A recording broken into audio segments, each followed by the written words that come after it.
my life I was dismissed, ignored, treated as if I didn't matter. When I was living out of that old beat-up truck, not one of them lifted a finger to help me. And now today, they showed up with the whole family, their car stuffed with luggage barging straight into my home, the home I bought with my own blood and tears, only to calmly declare, "Audrey, this house is better suited for Jason and his family. Hand it over to your brother." I stood frozen, my heart pounding. They called it family helping each other. But to me, it was outright theft, wrapped in the disguise of kinship. And in that moment, I knew I had only one choice: to stand tall and say no.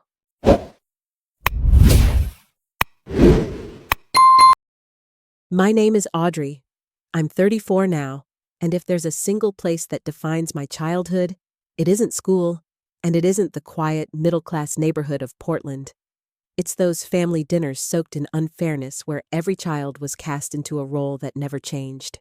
From the outside, my family looked ordinary enough. A shingled house, a small garden, parents with steady jobs. But inside, everything was divided with sharp lines. Jason, my younger brother by 3 years, was the golden child, spoiled from the start. Me, from the moment I could understand words, I was branded as the independent one who doesn't need looking after. When Jason dragged home a lousy C on his report card, my parents smiled with pride, patting him on the back for at least trying. They'd celebrate with ice cream, reward him for what they called effort. But when I brought home straight A's meeting expectations that were already sky high, all I got was a flat response. "That's what we expect from you, Audrey. No hugs, no praise." My achievements were treated as nothing more than routine, never enough to move them.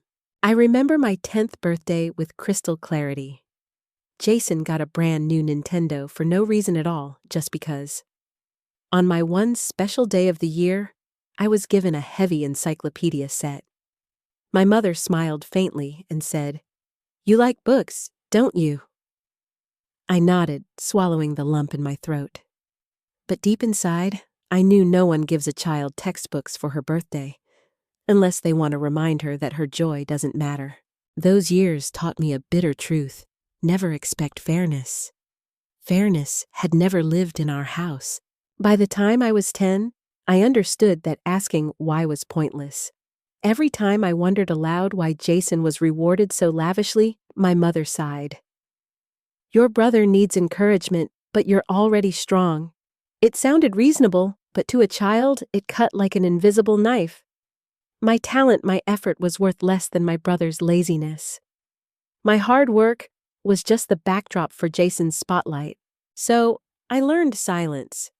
Silence when Jason shredded his notebooks and still got a pat on the shoulder from Dad. Silence when I won a top academic award, but dinner conversation revolved around Jason winning a video game at the arcade.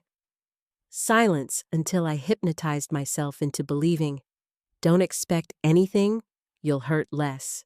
The roles never changed. The older I got, the more responsibility I carried. Jason grew older, but so did the cushion around him. To my parents, I was a tree with roots deep enough to stand alone. Jason was the fragile flower that always needed extra care. They never realized even the tallest oak needs water, needs someone to value the shade it gives. The most painful memory is still my high school graduation. I was valedictorian, decorated with scholarships, and all I got was a plain card with $50 tucked inside and the words, "Good luck in college." 3 years later, Jason, an average student with no clear direction, was gifted a shiny red Mustang worth tens of thousands. That night, I sat in my room clutching that $50 bill, sobbing while the roar of Jason's Mustang echoed outside like a cruel soundtrack. "This is what you're worth, Audrey. A card, a $50 bill." My best friend Sierra dropped by and found me in the dark, my eyes swollen. She grabbed my hand, her voice trembling with anger.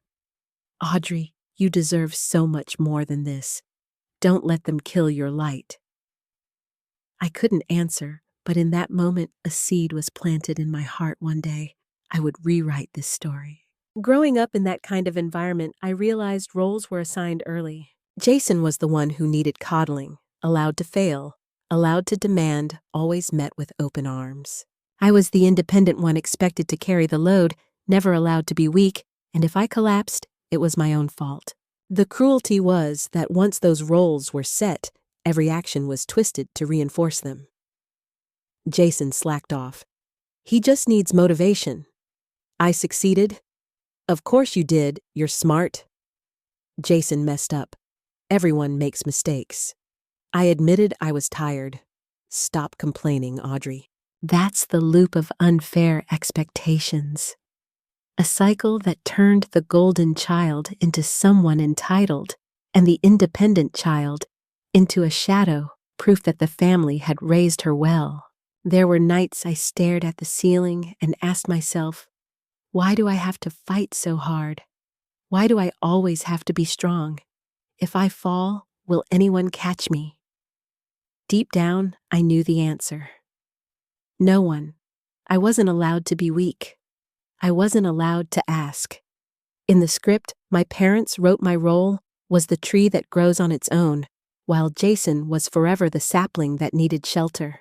And yet beneath it all, a fire kept burning quietly. I watched Jason drive off in his Mustang while I stayed home filling out scholarship applications. I heard my parents boast about their son, while Sierra was the only one who quietly patted my shoulder. And in that solitude, I made a vow one day I would build a life so undeniable that they'd have no choice but to see me. Audrey, the girl who grew up in peaceful Portland, never really had a family in the true sense. From the start, she was forced into an unfair role, the independent child who wasn't allowed to be weak, who was constantly compared, constantly overlooked. Jason, meanwhile, was pampered to the point that every failure became a chance to show compassion. Those scars didn't just fill her childhood with tears, they forged her into someone used to endurance, someone who stayed silent to avoid disappointment. But that silence didn't kill her. It planted a seed of resolve. One day she would prove her worth with her own two hands, even if no one ever stood by her side. I left my teenage years with a deep scar carved inside me. No one was ever going to lift me up except myself. After that graduation day, where I was overlooked after all the times I watched my younger brother being showered with money and extravagant gifts, I began a journey of independence that left almost no room for rest. The summer after 12th grade, while my friends were off traveling or going to summer camps, I chose a different path, grinding through jobs to earn every dollar. In the mornings, I worked at the local bookstore. The shop was old, filled with the scent of paper and aged wood, but to me, it felt like a refuge. I restacked novels, wiped dust off towering shelves, and whenever customers came in, I smiled and suggested they buy protective covers to help the store save money. The pay wasn't much, but it was steady. In the afternoons, I ran small tutoring sessions for kids in the neighborhood. I taught math, basic science, and sometimes even English. Their eyes lit up when they finally solved a tough problem, and in those moments, my heart warmed. At least in those living room sessions at a neighbor's house, I wasn't dismissed or looked down upon. At night, when everyone else was asleep, I powered up my battered old laptop and tinkered with HTML and CSS to build websites for nail salons and small restaurants. I had never taken a formal class. Instead, I borrowed library books and taught myself. Each finished site earned me a couple $100, never a fortune, but to me, it was like striking gold. I lived like a busy little bee collecting scraps to build a bigger dream, a college education that I wouldn't have to beg anyone for. And through that lonely journey, there was one constant: Sierra. She wasn't rich, and she didn't have a perfect family, but she had what I needed most: faith in me. When my parents were indifferent, when Jason smirked and said, "You can study all you want, but you'll never beat my Mustang," Sierra was the one who stood up for me. There were nights when I staggered out of the bookstore drained, only to find Sierra waiting with 2 steaming cups of coffee. She didn't ask questions. She just pressed one into my hand and said, "You've got this, Audrey. I believe in you." In a world where even my parents couldn't be bothered to believe in me, those words were the fuel that kept me moving forward. I remember one late night at the bookstore, a night that became a turning point in my life. The last customer had left. I was cleaning the counter, and in my hand was a tuition bill for my first semester at the state university. The number printed on it mocked me. "You really think you can cover this all on your own?" My hands trembled as I sat down and pulled out a sticky note. I pressed my pen hard and wrote, "I'll build it brick by brick. One brick at a time, one small step, 1 hour of extra work." That's how I would build my future without them. I stuck the note right next to the cash register, so every time I bent down, I'd remind myself, "Don't quit." But holding on to that determination wasn't easy. Every time I went home, I'd hear my parents telling the neighbors Jason is so gifted, he's creative, doesn't even need to study much. And me, they'd shrug, "Audrey is just hardworking." Hardworking as if it were an insult. As if my persistence was just a cheap substitute for talent they thought I didn't have. More than once, I wanted to scream. Why is my effort worth less than his laziness? Why do I always carry the weight while he just grins and gets rewarded? But I swallowed it. I knew arguing was pointless. They had already written my role long ago. That's when my mantra for youth began to form. Save yourself. No one was coming to catch me when I fell. No one was going to lend me money when tuition came due. No one was there to listen when I said I was tired. So I had only one option to rescue myself. Every dollar I earned went into a wooden box under my bed. I labeled it Brick Fund. Each brick represented a step closer to college, to the life I was determined to build with my own hands. Every night when the house fell silent, I opened my laptop, my eyes burning from the blue light. And I whispered to myself, "You're allowed to be tired, Audrey, but you're not allowed to stop. If you stop, no one will pull you up. There are no miracles. It's just you and the bricks you're laying one by one." Some people might think a youth like that sounds bleak, but that solitude forged me into steel. I no longer dreamed of my parents' recognition. I no longer expected my family's support. I turned my anger and frustration into drive. When Jason flaunted his brand new Mustang to his friends, I pedaled my rusty bike to tutoring sessions. When my parents blew thousands of dollars on his birthday party, I calculated how many textbooks I could afford. And deep inside, I carried a quiet conviction one day. These sacrifices would solidify into a steady path forward. My youth didn't have endless parties or indulgence like Jason's. I had part-time jobs, long nights of grinding, and loose change tucked away in a wooden box. But I also had a mantra, a survival spell: save yourself, brick by brick. With every brick, I will build my life. It wasn't just a phrase. It was a vow, the only faith I had left, and the flame that kept me moving, even when the whole world seemed to turn its back. I used to think that stepping onto a college campus would feel like breaking free from an invisible prison, that the labels of the independent one or the forgotten child would finally fall away and I could live a brand new life. But the truth was different. College wasn't freedom. It was survival. My days started at 5:30 a.m., while most students were still buried in their pillows. I was already in my barista uniform, standing behind the counter of the campus coffee shop. I poured cappuccinos, listening to the grinder roar like a reminder. This is the price of freedom, working before the sun comes up. After my morning shift, I raced to my 8 a.m. class eyes, stinging from lack of sleep, still scribbling down every note. Between lectures, instead of enjoying a slow lunch in the dining hall, I hustled to the library for my second job, shelving books, manning the checkout desk. By night, while my classmates went to bars, I slipped into my server's uniform at a little diner off campus. By the time I dragged myself back to the dorm, It was 1 a.m. I collapsed into bed, but my mind still recited formulas, bracing for the next day's test. That was my life, 3 jobs stacked on top of a full course load.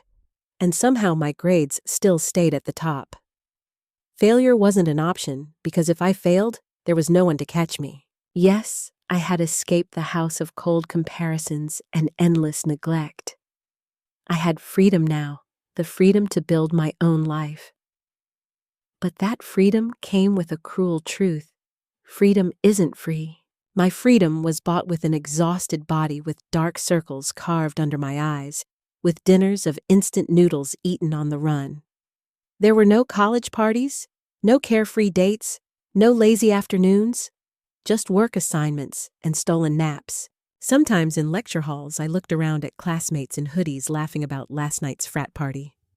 Quietly, I asked myself, am I missing out on my youth? But then I'd shake my head.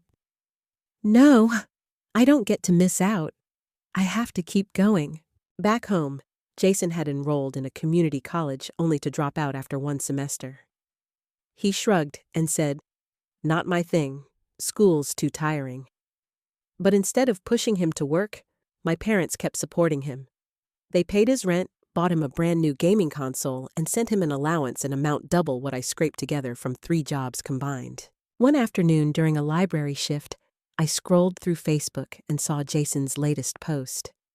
He was sprawled in a cozy apartment table loaded with takeout, a giant flat screen glowing in the background.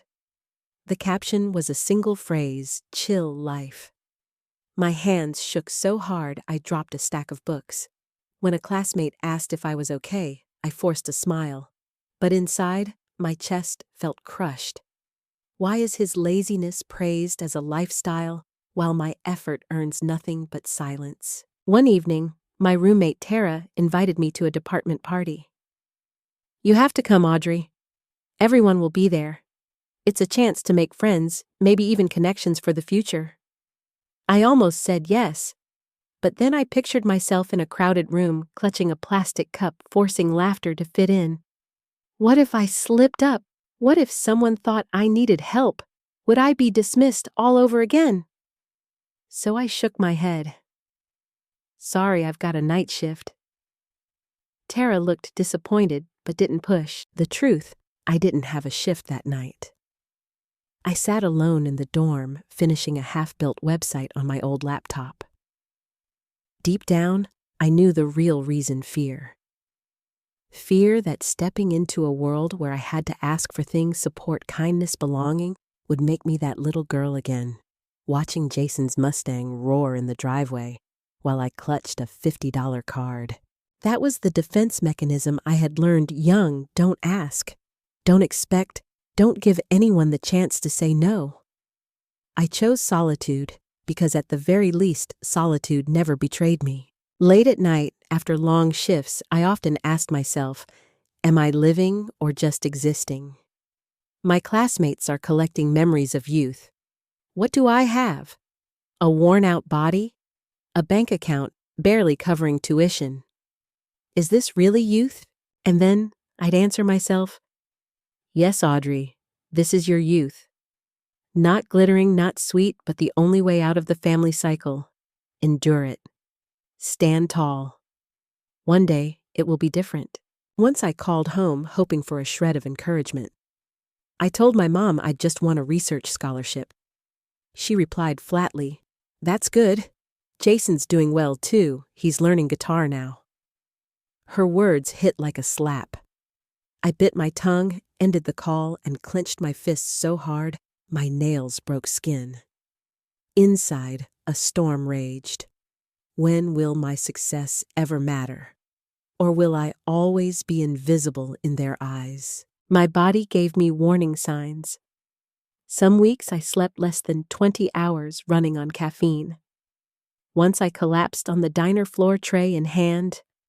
My coworkers panicked, ready to call an ambulance, but I refused. I was terrified of hospital bills, terrified of losing my job, terrified of looking weak. I kept whispering, "I'm fine. I have to be fine." But the truth was, I wasn't fine at all.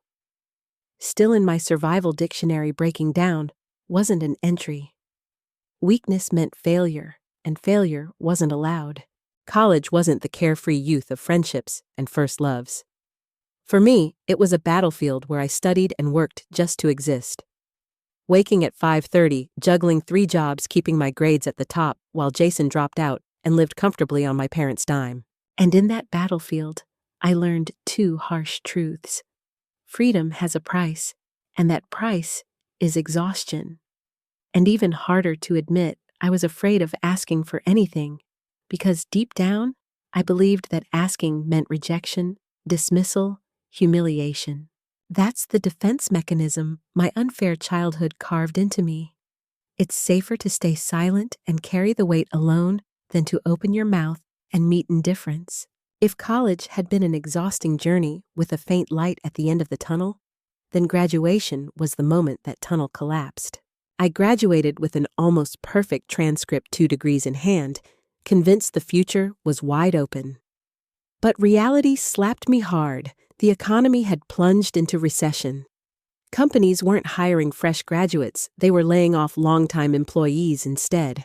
My job applications, thick with scholarships, research, and part-time experience, were ignored like they were invisible. Every day, I sent dozens of emails, printed resumes I handed off in person, but all I got back were the same words. Sorry, our hiring round is closed. Day by day, my meager savings evaporated into rent, groceries, bills. By the 3rd month, I had to face the truth I couldn't afford even my tiny apartment anymore. In my lowest moment, I did the one thing I had sworn I'd never do. I called my parents. My voice shook. I just need a place to stay for a couple of weeks, or maybe a small loan until I land something steady. On the other end, my father sighed, his voice heavy with disappointment. Audrey, you chose the wrong major. All that schooling, and you can't even support yourself. Jason didn't go to college, and he's fine. My mother chimed in, her tone cold. We just spent money on Jason and Lindsay's wedding. You'll have to figure it out on your own or look into some government program. The line went dead, leaving a silence so cold it made me collapse to the floor, face in my hands. In that cramped little apartment, the truth hit me like a blade. Even in desperation, I had no one to lean on. Within a week, I sold nearly everything: my laptop, my books, clothes, even small keepsakes from my youth. Still, it wasn't enough. On move-out day, I stuffed what was left into my old Ford pickup, over 150,000 miles, engine sputtering. From that day forward, the truck became my home. The cab was the living room. The back seat, my bed. The trunk held plastic bins of clothes, canned beans, a thin blanket. My entire life shrunk down to a few square feet of metal. The Pacific Northwest weather was harsher than I imagined. Daytime was bearable, but nights were brutal. Cold seeped through every crack of the truck. My breath fogged the windows, freezing into fragile patterns of ice. I wore everything I owned: 2 sweaters, a coat, a scarf curled under the blanket. But no matter how tightly I huddled, I still woke up shivering. Some nights I cried just from the thought, if I don't wake up tomorrow, would anyone even notice? In the mornings, I washed up in public restrooms. Showers came from the gym, where I still held a cheap membership. Meals were instant noodles, peanut butter, bruised fruit bought at discount. Living in the truck turned me into a ghost. I dodged friends, covering the truth with lies. I'm between apartments, just staying out for a while. One afternoon, I was parked at a Safeway lot, choking down a dry sandwich, when a shiny SUV pulled up beside me. Out stepped Jason and Lindsay. Lindsay's eyes lit up with amusement at the sight, the beat-up truck back seat piled with blankets, plastic bins in disarray. She whipped out her phone, snapping photos. Oh my God, Jason, look, Audrey's literally living in her car. Jason's smirked voice dripping with half pity, half mockery. At least you're saving on rent, right? Their laughter echoed through the parking lot, stabbing me like needles. I fumbled to start the engine, fleeing, with tears blurring the windshield. I thought that would be the end of it. But days later, borrowing a library computer to submit job applications, I logged onto Facebook and froze. Photos of my truck had spread through family groups, then friends. My uncle commented, "All those years of schooling just to end up homeless." A cousin added a laughing emoji. At least the degree keeps her warm. Worst of all, my mother wrote, "She always chooses the hard way. Stubbornness comes with suffering." I sat paralyzed at the screen, fingers trembling too hard to type. Shame wasn't even the word anymore. It was annihilation buried alive by the very people who should have loved me. In that moment, I opened the Notes app on my phone and typed one burning sentence: "Don't let them define your worth." It wasn't sweet encouragement. It was a command to myself, a lifeline to keep me from falling off the edge. That night, I parked in a dark corner behind an abandoned warehouse. Rain hammered the roof, drowning out my sobs. I whispered to myself, "You were once top of your class valedictorian, and now they see you as a failure." But Audrey, don't forget your worth doesn't live in their ridicule. It lives in you. One day you'll rebuild it all brick by brick. What crushed me wasn't just the hardship, it was the cruelty of the people who should have been my refuge. They didn't just abandon me, they stomped on my weakness for sport. And in that darkest moment, I learned a bitter truth. Sometimes the ones who hurt you most are your own family. From a decorated graduate to sleeping in a beat-up truck shivering through winter, mocked openly by the very people who raised me, I had fallen to the bottom. But in that darkness, a small spark lit up the sentence I wrote in my notes: "Don't let them define your worth." It became the beginning of a new vow. I would not let their contempt define me.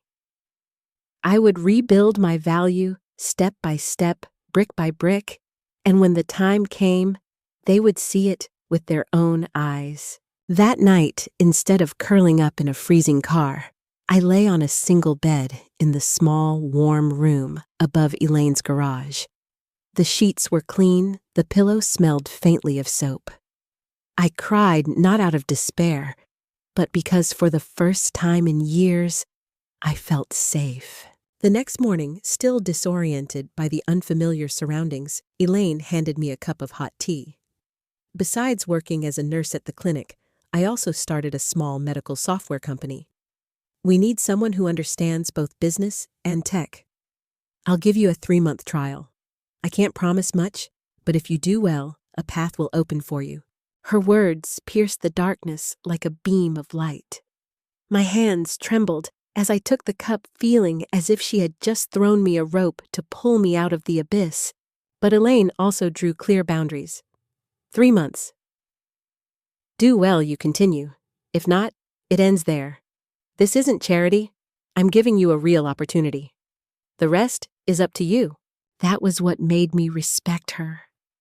She didn't see me as a victim to be pitied. She saw me as a capable human being who simply needed the right environment to prove it. In that little garage room, I slowly recognized the healing framework Elaine had given me. Warmth. No more nights of bone-deep cold. The room's steady heat and the hot tea reminded me that this body deserved care. Safety. For the first time in years, I didn't have to sleep in fear of a security guard tapping on my window or addicts wandering near my car. I had 4 walls to protect me. Structure. Elaine set clear rules: a 3-month trial, a transparent work schedule. She gave me the dignity of not living off someone, but truly beginning a new chapter. At first, I still carried the mindset of the abandoned child, always afraid of mistakes, haunted by rejection. But Elaine was patient. Here, you don't have to prove you deserve to exist. You just have to prove you can work and learn. That's it. Her words lifted an invisible weight off my shoulders. I began easing into the engineering team, using what I'd taught myself to contribute to projects. By day, I learned to analyze client needs. By night, I hunched over my laptop coding, as if every keystroke was a thank you for the chance I'd been given. Each time I finished a block of code, I whispered, "I'm not homeless anymore. I'm building something that matters." Some nights, I sat alone in that little room desk lamp, casting a glow over my notebook. I wrote, Audrey, you've hit rock bottom, you've been mocked. But now you have a bed to sleep in, a project to work on, and someone who believes you can do it. Don't waste this. Prove them all wrong. Rock bottom wasn't just living in a freezing truck. It was the moment I believed I had no future. And just then, Elaine's hand pulled me up. She gave me 3 things my family never had: warmth, safety, and a real opportunity with structure. From that moment on, I knew the path would be different. I wasn't just surviving anymore. I was beginning to live again, with the belief that I could rebuild everything brick by brick. For a long time, all I knew how to do was survive, meaning I focused only on not starving, not freezing, not collapsing. But thanks to Elaine and the opportunity she gave me, I stepped into a new phase from survivor to builder. At Elaine's healthcare startup, most of the staff were pure programmers, brilliant at code, but weak at communicating value to customers. I was different. I had taught myself to code, but I also carried a business mindset from my days selling websites to small restaurants. One team meeting the group was debating why the product wasn't gaining traction. Suddenly, I thought of myself shivering in my truck, struggling to track medical costs after a bout of pneumonia. I knew the problem wasn't technology, it was money. I took a breath and raised my hand. We need a healthcare expense tracking module. People need to see every dollar they spend on prescriptions, tests, and doctor visits. Not just to manage money, but to feel in control. The room went silent. A developer frowned. They could just use Excel. Why build it into the system? I looked him straight in the eye. Excel doesn't give people a sense of safety, but a simple, intuitive tool inside an app they already trust that gives them control. And when customers feel empowered, they stay. Elaine smiled, her eyes lighting up as if someone had finally hit the bullseye. Let Audrey try it. If it works, this could be a turning point. I threw myself into the project like someone starving for knowledge. By day, I met with the dev team to design architecture. By night, I built the prototype basic UI with expense charts, drug categories, and payment reminders. When the beta launched, the feedback stunned us. Users emailed their thanks, saying they no longer felt blindsided by medical bills. One single mom wrote, "Your app helped me know I could afford my child's medication before the end of the month." Within 3 months, our user base doubled. The expense tracking module became the heart of the product. Elaine called me into her office, handing me a small envelope. "This is your first raise." Then she paused, giving me another paper. "And this is your equity contract. Audrey, you're not just a trial employee anymore. You're part of this company." My hands shook as I held the document. I remembered counting coins to buy instant noodles, and now my value was acknowledged in both words and numbers. Still, the scars of homelessness lingered. After my first paycheck, I withdrew $100 in cash, folded it carefully, and kept it in my wallet. Not to spend, just to feel the weight of safety. Every time my fingers brushed that bill, I reminded myself, you'll never hit bottom again. No matter what, you'll always have at least $100 to survive. It became a ritual, a way to reclaim control after nights trembling in a truck with empty pockets. I moved out of the garage loft into a tiny apartment, barely 500 square feet, furnished with worn pieces. But to me, it was a palace. I bought a second-hand wooden desk, set up my laptop, and called it headquarters. Every morning before work, I laid my hand on that desk and whispered, "New day, new brick." At the company, I no longer hid. I began leading brainstorming sessions, presenting to clients, translating technical jargon into business solutions. For the first time in my life, I had a voice, and people listened.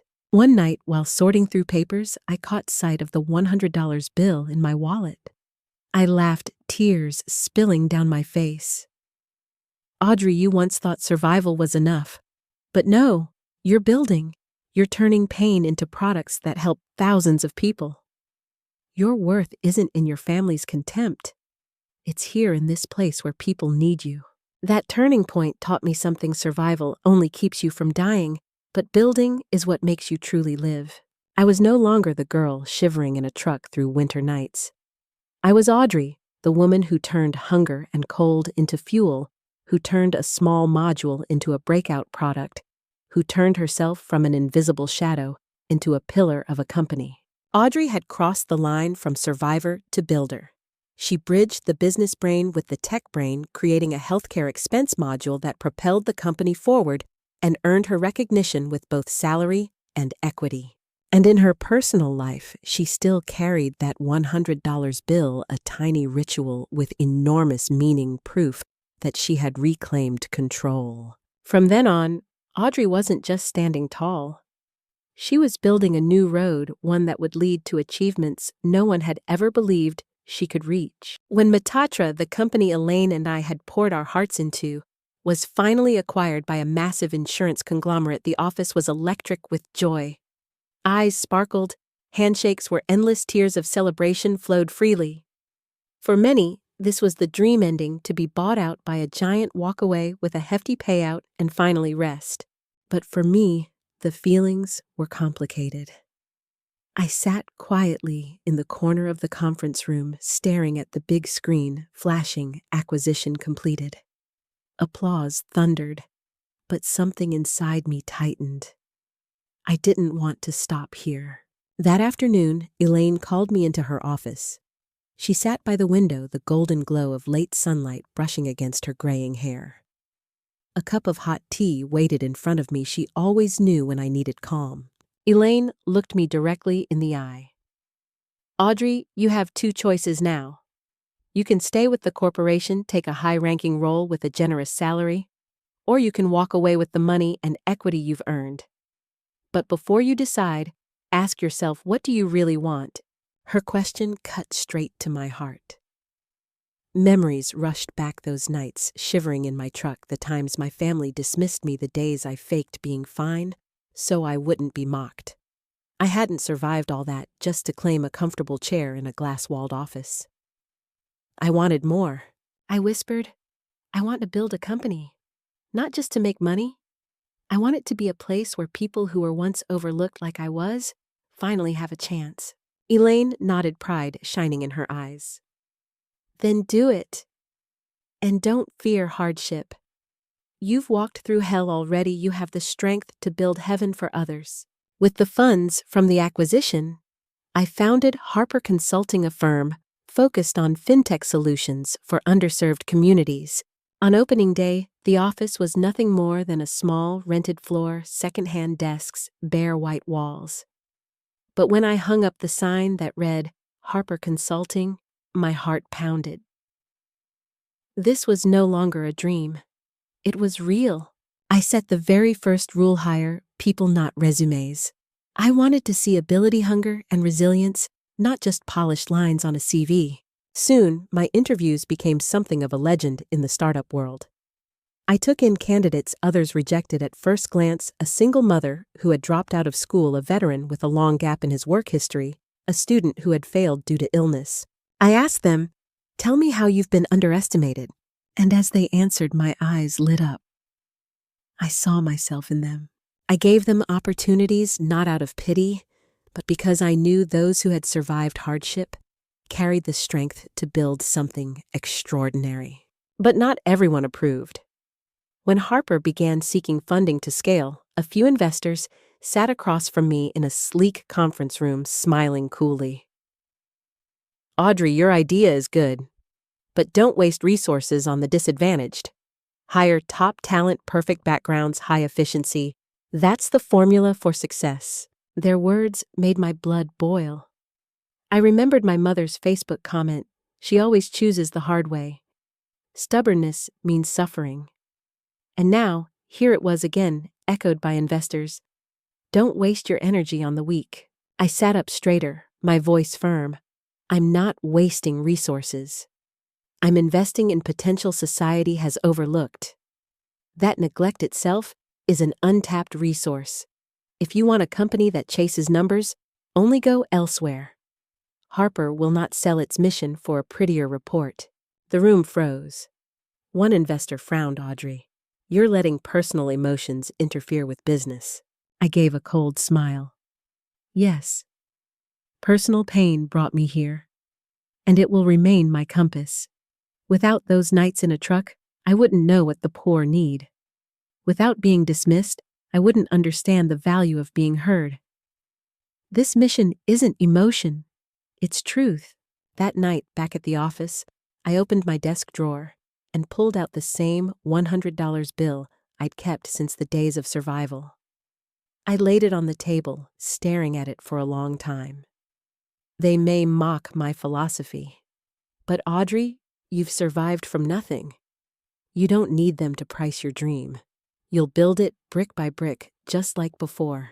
Harper Consulting grew not by following the traditional formula, but by believing this: when someone overlooked is given a real chance, they repay it tenfold, with loyalty and creativity.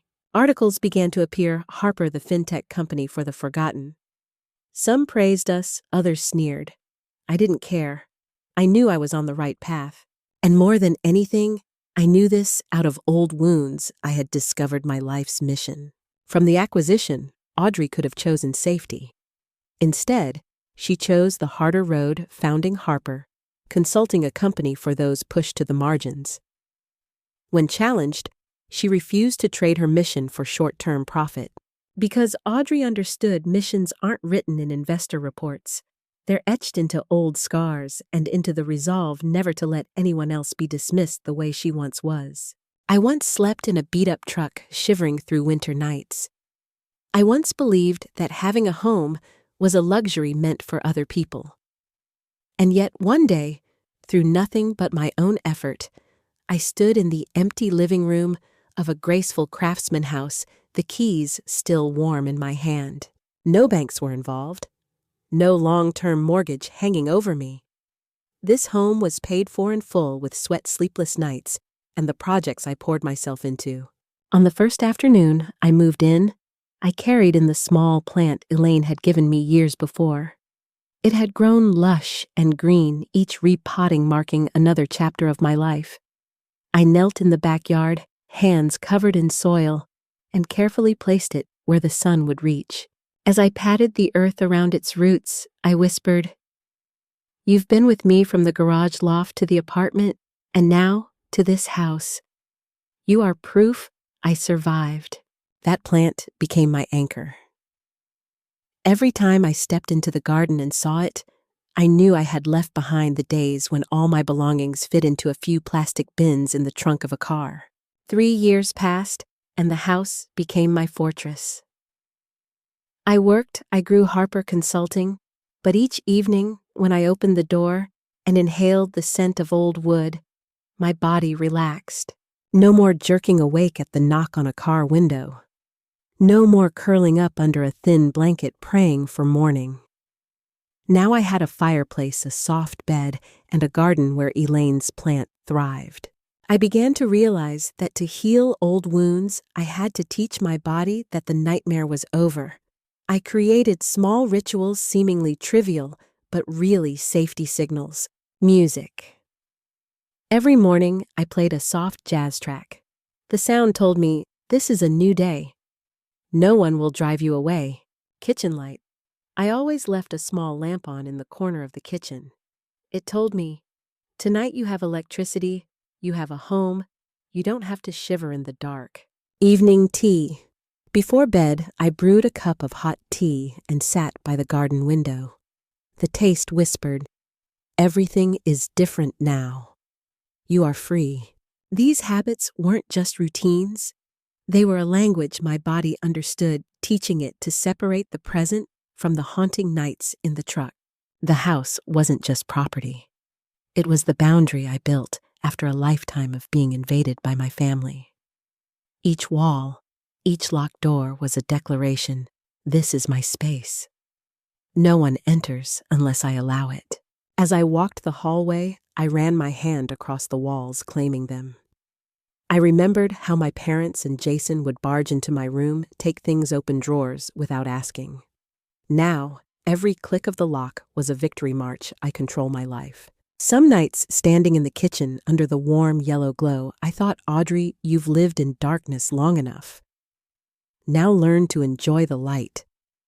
You paid a terrible price to have these boundaries. Never let anyone erase them again. The memories of the truck still surfaced, sometimes the pounding rain on the roof, the cold burrowing into my bones. Jason and Lindsay laughing as they snapped photos of me. But then I'd look at the plant in the garden, hear the gentle music in my living room, and press my hand against the walls of my home. I reminded myself that time is over. This body now has a place to rest. This soul now has borders to protect. 3 years in that craftsman house gave me more than shelter. They gave me a survival thesis. Personal boundaries are the foundation of healing. Each ritual morning music, the kitchen light, the evening tea was a safety signal to my body, like teaching a child. You don't have to be afraid anymore. The house became a symbol I had left behind. The truck's darkness built a territory of my own and claimed the right to decide who could enter and who must remain outside. And most importantly, I carved this truth into my life. The past may leave scars, but it no longer defines the present. It was a quiet Sunday morning, and my craftsman house was wrapped in peaceful stillness. I sat in the kitchen, sipping coffee, sunlight streaming through the window onto the wooden floor. For 3 years, I'd grown used to this rhythm of safety. No noise, no intrusion, only the life I built and controlled. Then the doorbell rang. Sharp, repeated, nothing like the polite buzz of a neighbor or a delivery driver. A chill ran through me. I set down my cup and walked to the door. When I opened it, my heart plummeted. Standing on the porch was my entire family, my parents, Jason, a very pregnant Lindsay, their little boy, and a wall of stacked suitcases. No call ahead, no request. They stood there as if their arrival was unquestionable. My mother forced a bright artificial smile. Surprise, Audrey. The family came to visit you. I froze, my throat tight. Years of silence between us, and now they arrived, not just with greetings, but with luggage. Jason's eyes darted across the porch, scanning like a property appraiser. Lindsay stroked her belly, flashing a sweet smile. Oh, what a beautiful house. Spacious, bright, perfect for kids. Meanwhile, their son bolted straight into the yard, yelling as if it were already his playground. That's when it hit me. This wasn't a visit. This was an invasion. Before I could speak, my father cut in, his tone laced with reproach. Audrey, you're living alone in such a big house. Jason and Lindsay are about to have twins. As the older sister, you have to understand family needs to help each other. Family needs to help each other. The words sounded noble, but in their mouths, it was nothing but a moral weapon designed to silence me, to brand me selfish if I resisted. My mother chimed in, her voice sweet but sharp beneath the surface. You've always been so capable, so independent, we knew you'd be fine. But Jason needs more support. As his sister, you should sacrifice a little for him. A stabbing pain shot through my chest. Memories flooded back. Jason praised for a C while my A's were brushed aside. Nothing had changed. While I was still reeling, Jason rolled 2 large suitcases straight into the living room. He spoke casually, as if it were already settled. Just putting these here for now, got a few more boxes to bring in later. I stood rigid, watching the luggage scrape across the floorboards I had once scrubbed on my knees. In seconds, 3 years of peace were trampled. Lindsay didn't wait for permission. She plopped onto my sofa with her son, grinning. Mason, look, from now on, you'll have a whole playroom here. They didn't ask. They occupied, claiming space as though it had always been theirs. Then my father spoke again, utterly unfazed. We'll stay a few days while arranging the move. The master bedroom will suit Jason and Lindsay. Your mother and I will take the guest room. And you? Well, you don't need much space. You can use the small downstairs room. Heat surged through me. They had already decided who got what room, who claimed which comfort. I, the sole legal owner, was being pushed into the small room downstairs in my own home. This was a fait accompli. If I objected, I'd be cast as the heartless daughter who kicked family out into the street. In my head, the questions roared. Who do they think they are? What right do they have to barge in to claim what I built? Where were they when I slept in a truck? Where were they when I was desperate and they mocked me? And now that I've built something, they want to take it. My fists clenched so tight, my nails dug into my skin. My body shook not from fear, but from rage. I had spent years building these boundaries, and now they were testing them. My mother stepped closer, lowering her voice but pressing harder. Audrey, you can't turn your back on blood. Family comes first. Jason deserves the best chance to raise his kids. Jason folded his arms, smirking.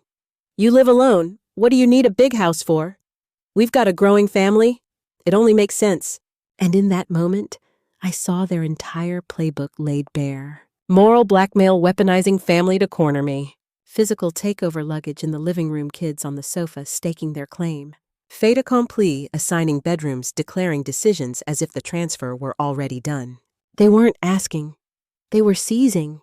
Standing in my own living room, I felt it in my bones. This was the critical moment, the ultimate boundary test I had been preparing for these past 3 years. This house wasn't just shelter. It was the product of blood and tears, the symbol of the lines I had drawn. If I let them cross now, I wouldn't just lose a home, I'd lose myself. That doorbell wasn't the sound of a visit. It was the opening shot of a quiet war my family wielding manipulation, occupation, and inevitability as weapons. And in their eager eyes, I saw it clearly. They hadn't come to reconnect. They had come to claim. And I knew then it was time to fight not just for the house, but for the final boundary of who I was. That living room felt like a battlefield. Suitcases lay scattered. The child ran wild. Lindsay rubbed her belly. Jason stood with arms crossed, and my parents sat imperiously on the sofa. It was as if this house already belonged to them. I stood in the center, my heart pounding. But when I spoke, my voice was sharp, steady, cold as steel. No. One word, and the entire room froze. No explanations, no compromises, no conditions. No, and I let it drop into the silence like a gavel striking in court. My mother frowned, her tone sing-song at first. Audrey, don't be stubborn. You're living alone. This house is far too big. Jason and Lindsay need room for the twins. All we're asking is for you to sacrifice a little. Doesn't family mean anything? When I didn't move, her voice sharpened. If you stay defiant, don't blame us for turning our backs on you. My father cut in, voice icy. You think this house makes you untouchable? Did you forget how Grandma left you money? People will say you exploited her. If we contest the will, the press will eat it up. Do you think your company's reputation will survive? I staggered inside. They had taken the most sacred memory those days, caring for my grandmother in her nursing home, and twisted it into a weapon to blackmail me. Jason shrugged, fanning the flames. Who knows Audrey Court's love will disputes. Time, lawyers' fees. Right or wrong, you'll bleed money. Not just legal threats, character assassination too. My mother sighed, her voice dripping false grief. How ungrateful. We raised you, and now you throw your own family out. What will people say? You may be successful, but your heart is stone. You don't deserve it. Each word cut deep, but I stayed upright, unflinching. Then Mason ran past the table, knocking over the crystal vase Elaine had given me. It shattered across the wooden floor, shards skittering everywhere. My chest clenched, not because of the object itself, but because it was sacred to me, a marker of my rebirth. Jason only shrugged. Kids, you know. It happens. Before I could even kneel to gather the shards, Lindsay had pulled a tape measure from her bag, pressing it against the dining room wall. This spot will fit a long table. And over there, a cabinet for the twins. Jason jabbed a finger upstairs. The master bedroom's mine. Audrey can take the small downstairs room. Sounds fair. They no longer saw me as the owner. I had vanished from the story, just a bystander in their plan of conquest. In my head, a roar. They're turning me into a guest in my own home. If I yield now, I lose everything. Not just the house, my very right to exist as myself. I trembled not from fear, but from fury. Every nerve screamed, enough! I pulled out my phone. My voice came out calm, almost eerily, so, you need to leave. Right now, or I'll call the police. My father shot up, glaring. You'd call the cops on your own family. People will laugh at you. Jason growled. You'll regret this, standing alone against the whole family. Don't be stupid. I stared straight at them, pressing the numbers. Watch me. When the dispatcher answered, I spoke clearly, firmly. I am the homeowner. There are people here without permission who refuse to leave. I need assistance. The air froze. Their faces shifted anger, disbelief, because for the first time, they realized emotional manipulation no longer worked. Lindsay dropped the tape measure, muttering, She's insane. My father's face turned red, his voice hissing through clenched teeth. You'll pay for this humiliation. But I'd lived too long under threats. I stood tall, wrapped in the shield of truth. The law was on my side. I knew this much: blood ties do not grant residency. Tears pleading moral guilt, it wasn't enough. Only ownership was recognized. I had paid for this house with sweat blood and freezing nights in a truck. This wasn't family property to be divided at will. It was my territory, and the law confirmed it. 15 minutes later, the police car pulled up outside. 2 officers stepped in, surveying the scene. My family rushed to explain themselves, invoking love and family duty. But when the officer asked, Do you have any documentation proving your right to reside here? My father faltered. Jason went silent. Lindsay stared at the floor. The officer turned to me. I held out my purchase contract, my deed. This house is mine. I asked them to leave multiple times. They refused. The officer nodded firmly. Ma'am, emotions are not a lease. If the owner requests it, you must leave immediately. In that moment, the final balance tipped. My family dragged their suitcases out, eyes blazing with hatred. Jason spat one last threat. You'll pay for this! This isn't over! I shut the door, my heart still pounding, but not with fear. With clarity. I had finally understood. No is a complete sentence. Strong enough. Whole enough. Protective enough. In that confrontation, Audrey used a single word to change everything: no. When her family escalated from pleading to threats, from guilt trips to legal blackmail, she stood firm.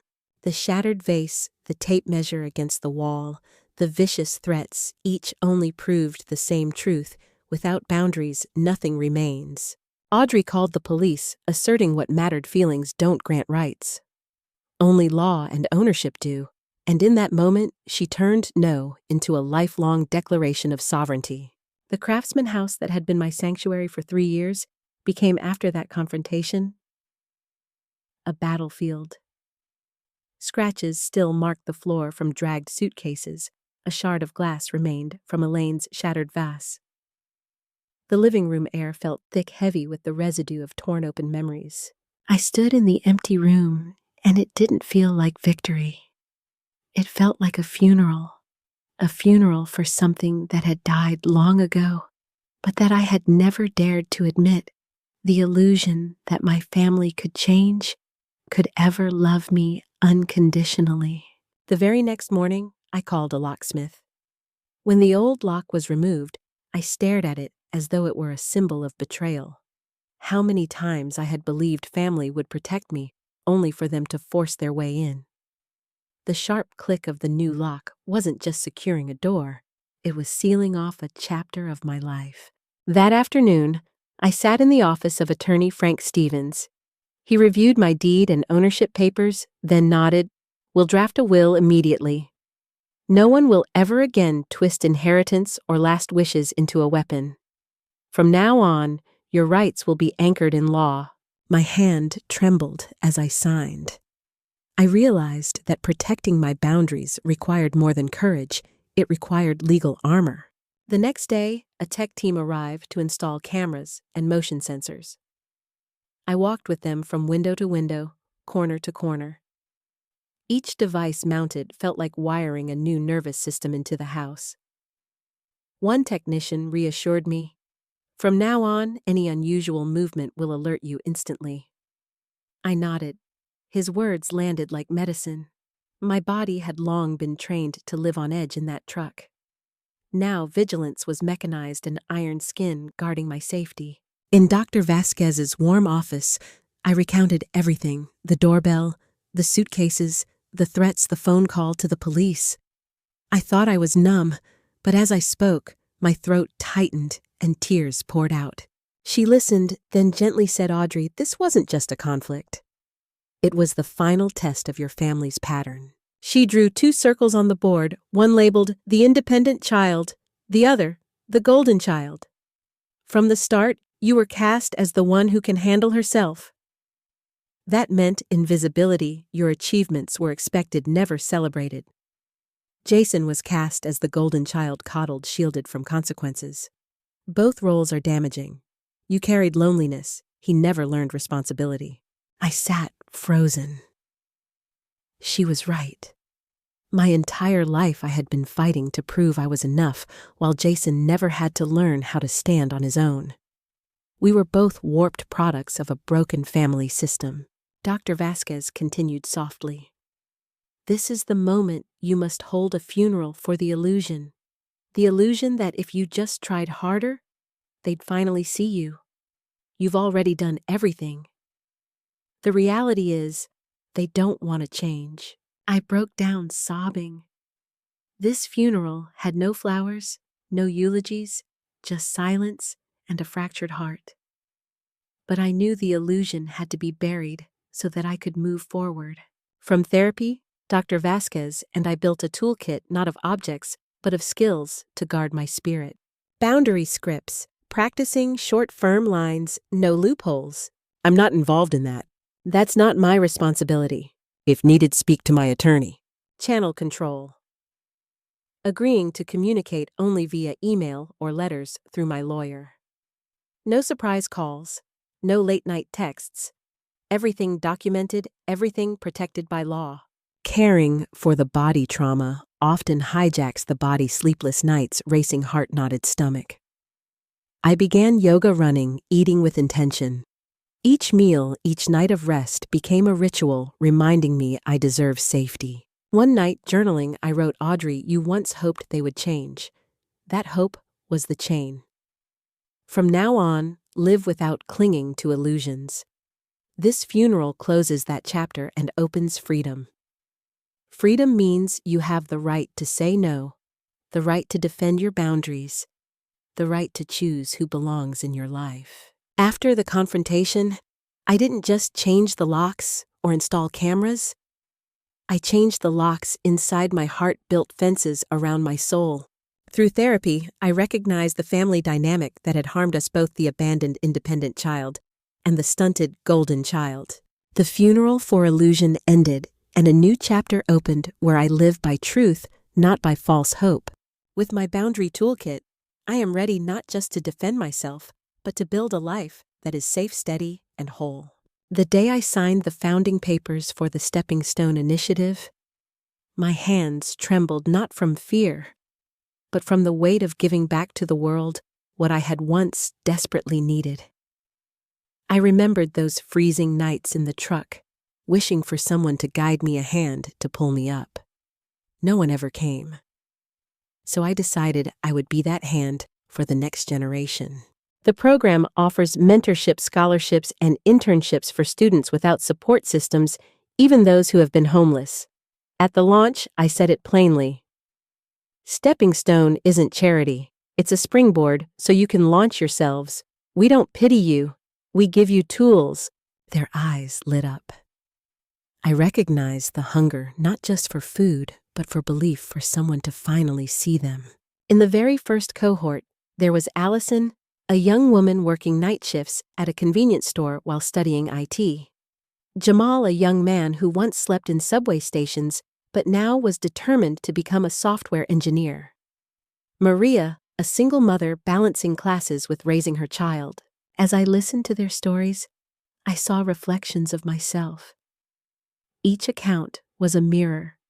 The damp smell of the truck, Jason and Lindsay's cruel laughter, the loneliness of a family turned away. But now, I could tell them, I believe in you. You are not alone. A year later, I opened the doors of my craftsman home for a special dinner. Not blood relatives, but the family I had chosen, Sierra and her husband Elaine, with her gentle smile colleagues who had become close friends, and a few stepping stone students who had graduated. The dining room filled with laughter, the kitchen with the smell of baking bread. I looked around the long table, my heart swelling. This was family, no demands, no entitlement, only the choice to stand together and lift each other up. In the garden, the little plant Elaine had given me years before had grown into a thriving bush, its branches spreading wide. It stood as a living symbol. What begins fragile when cared for becomes a steady anchor. Just like me, from homeless to someone who could offer opportunity. Once a former colleague asked to borrow my car for a side project. The old Audrey, the people pleaser, would have felt guilty saying no, but this Audrey smiled and answered clearly, I don't lend out my car, but I can help you find a good rental. Core assets, my home, my car, are the blood-earned fruits of survival.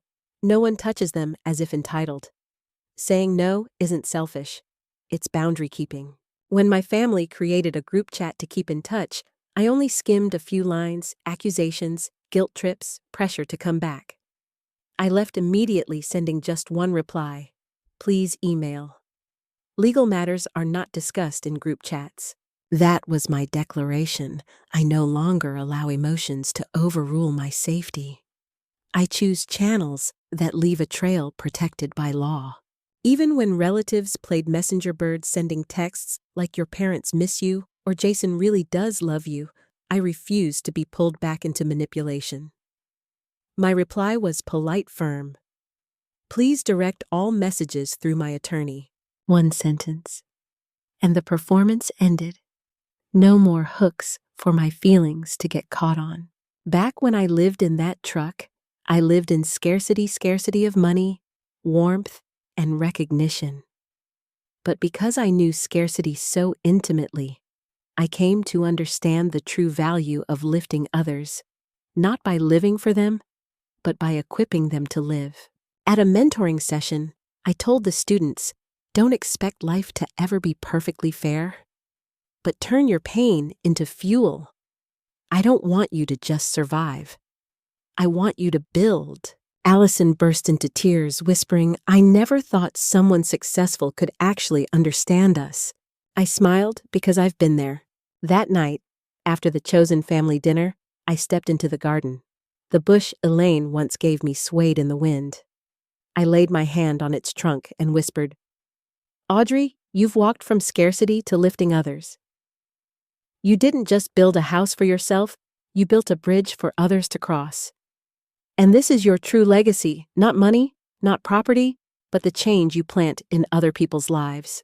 Audrey closed her journey by transforming pain into legacy. From scarcity, she created stepping stone to lift those once forgotten. Her craftsman house was no longer empty. It rang with the laughter of her chosen family. The plant Elaine once gave her had grown tall, just as Audrey had no longer invisible, but a source of strength. And in each practical act, refusing to lend core assets, leaving manipulative chats shutting down messenger birds, Audrey proved that boundaries are not theory. They are action, habit, daily choice. She had moved from survival to creation, from scarcity to abundance. And now Audrey wasn't just enough for herself, she was strong enough to be the hand she once longed for. In many family cultures, love is tightly bound to duty.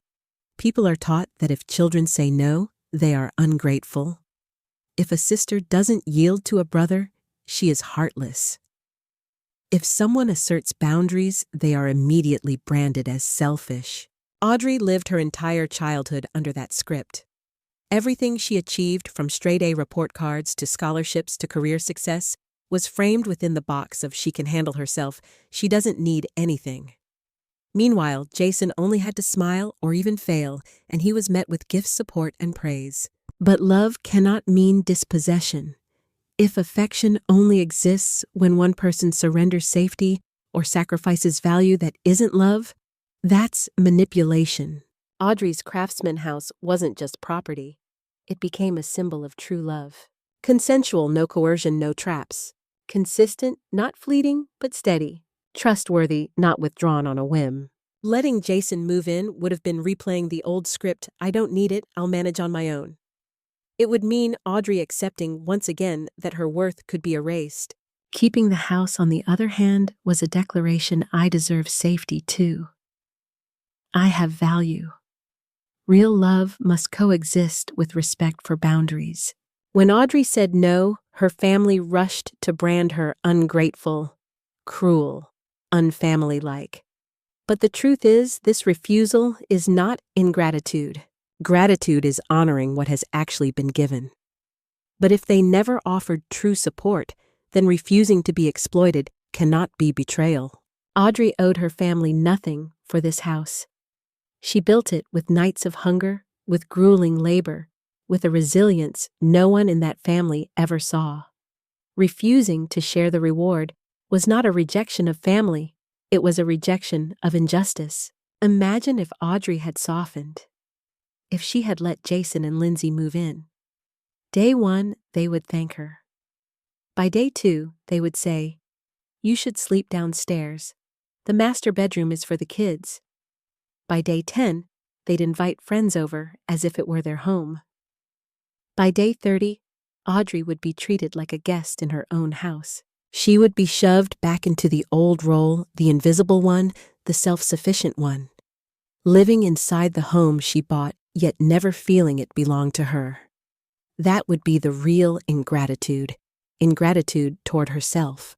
In therapy, Dr. Vasquez once told her, Audrey, real love doesn't arrive with a knock on the door and a pile of suitcases.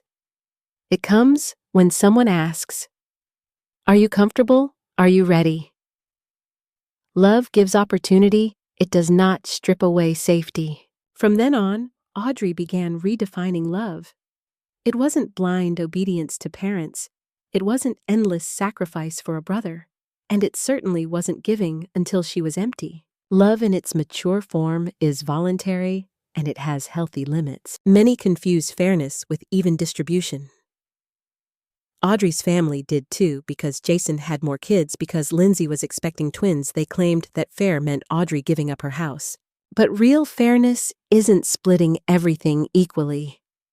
It's respecting effort and boundaries. Audrey worked herself to the bone for years to earn that home.